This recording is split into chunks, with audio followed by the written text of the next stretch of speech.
حضور غوث اعظم رحمۃ اللہ تعالی علیہ بھوکوں کو کھانا کھلاتے اور حاجت مندوں کی ضروریات کے لیے بے دریغ خرچ فرماتے۔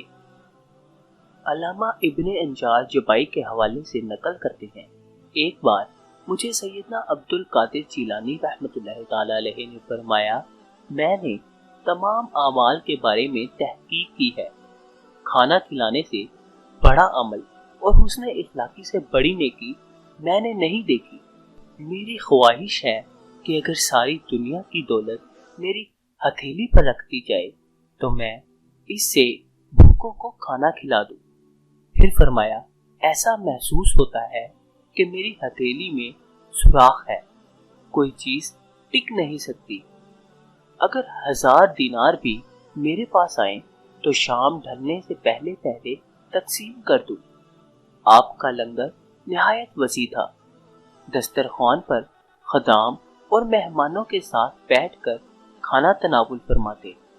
آپ کا خادم مظفر تھال میں روٹیاں لے کر دروازے کے باہر کھڑا آواز دیتا رہتا۔ کسی کو روٹی کی ضرورت ہو یا رات گزارنا چاہے تو اس کے لیے غوثیہ مہمان کھلا ہے۔ آپ کے پاس ہدیہ آتا تو تقسیم فرما دیتے اور ہدیہ بھجوانے والے کو خود بھی ہدیہ بھجواتے۔ خلق خدا کو کھانا کھلانے کا ایک انداز 11ویں شریف کی صورت میں بھی تھا۔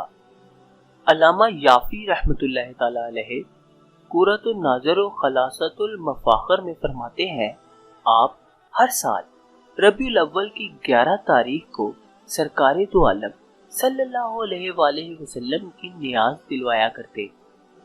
یہ نیاز اتنی مقبول ہوئی کہ پھر آپ ہر ماہ کی 11ویں تاریخ کو اہتمام کے ساتھ حضور صلی اللہ علیہ وآلہ وسلم کی نیاز دلواتے۔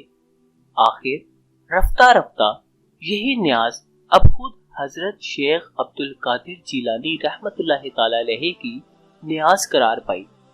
گویا اللہ تعالیٰ نے آپ کے میلاد منانے کے عمل کو قبول کر کے یہ صلہ دیا کہ اب ہر ماہ آپ کے نام کی 11ویں ہو رہی ہے، اور حسن اتفاق کے بقول مشہور و معتبر آپ کا وصال بھی 11 ربیع الاخر کو ہوا۔ بعض نے 17 ربیع الاخر تاریخ وصال بیان کی ہے، مگر بقول شیخ عبد الحق محقق دہلوی اس کی کوئی اصل نہیں۔ آپ کے وصال کے بعد بھی خانقاہ غوثیہ میں 11ویں شریف کا سلسلہ جاری رہا۔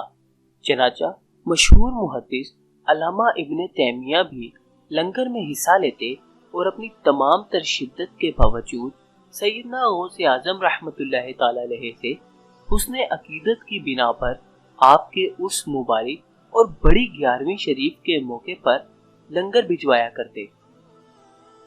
علامہ ابن تیمیہ دمشق یعنی شام سے درگاہ جیلانیہ میں نذرانے اور ہدیے، درس و تدریس اور لنگر غوثیہ میں کھانا کھلانے کے لیے ربیع الاول کی آخری تاریخوں میں بھیجا کرتے تھے، اور یہ قافلہ 30 اونٹوں پر مشتمل ہوا کرتا تھا۔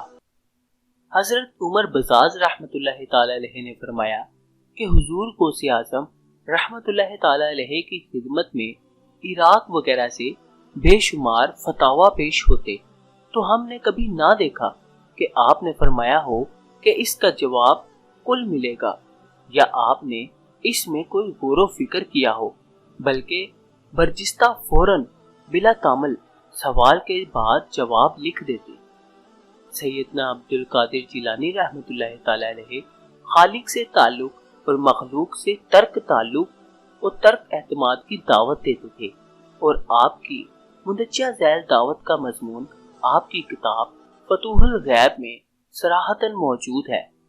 جب کوئی کسی آزمائش میں مبتلا ہو جائے تو خود اس نجات پانے کی کوشش کرے، اگر کامیاب نہ ہو تو وقت کے بادشاہوں اور حاکموں اور افسروں اور دیگر اہل دنیا سے مدد طلب کرے، اور ارباب احوال سے بھی مدد کا طالب ہو۔ وہ آزمائش اگر امراض سے ہو تو طبیبوں، ڈاکٹروں سے علاج کرائے وغیرہ وغیرہ۔ اگر مخلوق سے اس آزمائش کا چھٹکارا نہ ہو سکے تو بارگاہ حق میں دعا و التجا اور عجز و انکساری کرے، جب تک نجات نہ ہو۔